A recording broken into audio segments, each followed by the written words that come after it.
when it's time for boxing, we went to go box in the townships, right? We go box in the townships and Joe Slovo. There's hijackings and gun violence and all that kind of stuff.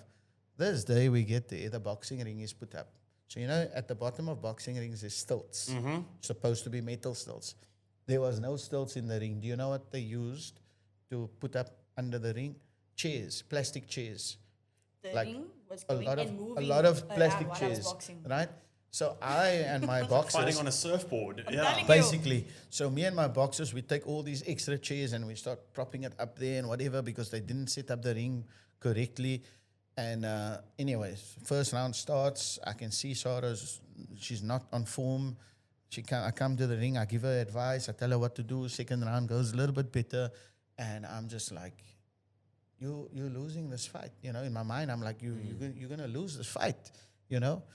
And I go sit in front of her and I give her a little bit of a pep talk, and I mention my favorite lighter weight boxer of all time.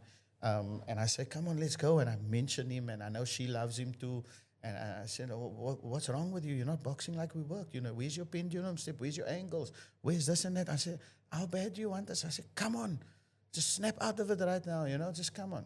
Listen, Sarah went out there in the third round. You talk about flow state. Her levels of flow state, and I'll show you the video maybe afterwards, and you'll see it for yourself.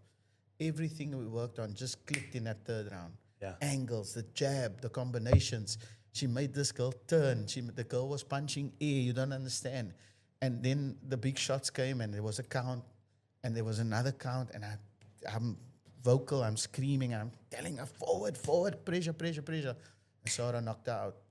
Almost at the end of that, laid her out. She was out cold for a while.